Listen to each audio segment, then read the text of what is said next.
Shalom Bapak Ibu Saudara-saudariku yang terkasih dalam Kristus Yesus. Kita bertemu lagi dalam sapaan Tuhan hari ini, Senin tanggal 3 Agustus tahun 2020. Namun sebelumnya mari kita bersatu dalam doa.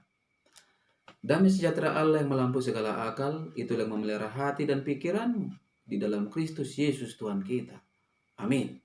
Saudaraku yang terkasih dalam Kristus Yesus, sapaan Tuhan hari ini terangkat dari kitab Keluaran pasal yang ke-16 ayat yang ke-12. Demikian firman-Nya. Aku telah mendengar sungut-sungut orang Israel. Katakanlah kepada mereka, pada waktu senja kamu akan makan daging, dan pada waktu pagi kamu akan kenyang makan roti. Maka kamu akan mengetahui bahwa akulah Tuhan Allahmu. Sampai sejauh firman Tuhan. Saudara yang terkasih, tema yang saya angkat pada sapaan Tuhan hari ini yaitu kemurahan Tuhan. Saudara yang terkasih dalam Kristus Yesus, kalau kita melihat kehidupan ini, terkadang Tuhan seolah-olah menyembunyikan dirinya dari kehidupan kita. Namun satu hal yang tidak bisa disembunyikannya adalah kebaikan dan kemurahan Tuhan. Tuhan selalu saja meninggalkan jejak kemurahannya di mana-mana. Mulai dari hal yang begitu mudah dilihat oleh mata sampai kepada hal yang terkecil. Namun saudara-saudara yang sangat disayangkan adalah seperti cepatnya Tuhan menyatakan kemurahannya, begitu pula manusia begitu cepatnya melupakan Tuhan. Demikianlah yang terjadi dalam kebenaran firman Tuhan saat ini, yang berkata, Aku telah mendengar sungut-sungut orang Israel, katakanlah kepada mereka. Kata sungut-sungut, saudara-saudara, adalah gambaran bagaimana bangsa Israel tidak percaya akan Tuhan. Bagaimana bangsa Israel tidak percaya akan kepedulian dan pemeliharaan Tuhan. Sungut-sungut adalah tanda bagaimana bangsa Israel begitu cepat melupakan kemurahan Tuhan. Mengapa saya berkata demikian? Karena kalau kita melihat ke belakang saudara-saudara sebelum sungut-sungut tentang makanan ini, sehingga Tuhan memberikan manna dan burung puyuh, mereka telah bersungut-sungut, di mana Tuhan juga memberikan mujizat, dikarenakan kepedulian, dikarenakan Allah begitu mengasihi bangsa Israel. Pertama, bagaimana laut terbelah dua, sehingga menjadi keselamatan bagi bangsa Israel, sebaliknya menjadi kematian bagi orang-orang Mesir. Yang kedua, saudara-saudara, bagaimana Tuhan menjadi tiang api di malam hari dan payung awan di siang hari, agar bangsa Israel mendapatkan kehangatan di cuaca yang begitu dingin, mendapatkan kenyamanan di cuaca yang begitu panas. Dan yang ketiga, air pahit berubah menjadi manis oleh kuasa Tuhan melalui hambanya Musa.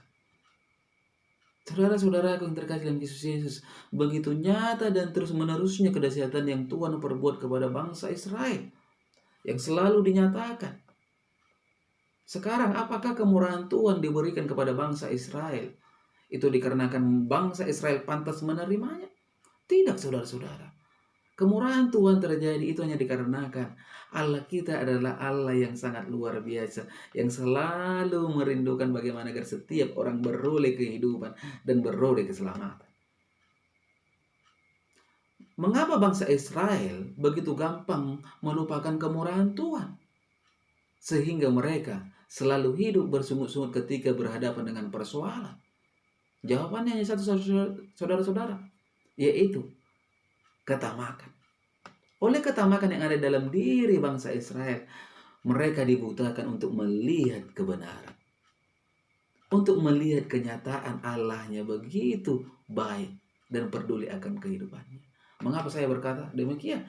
Karena bagaimana mungkin bangsa Israel berkata, kami tidak akan makan, kami tidak ada makanan, kami akan mati. Lebih baik kami mati di Mesir. Sementara mereka mempunyai ternak yang begitu banyak, yang akan mereka bisa kelola menjadi makanan. Tapi oleh ketamakan, mata mereka dibutakan. Saudara-saudara yang terkasih dalam Kristus Yesus, sapaan Tuhan saat ini mengajak kita untuk tidak seperti bangsa Israel yang begitu cepat melupakan kemurahan Tuhan. Ingat saudara-saudara, Kesabaran Tuhan ada batasnya. Mengapa bangsa Israel yang berangkat dari Mesir sampai ke tanah Kanaan yang sampai hanya 2 orang, yaitu Yosua dan Kaleb?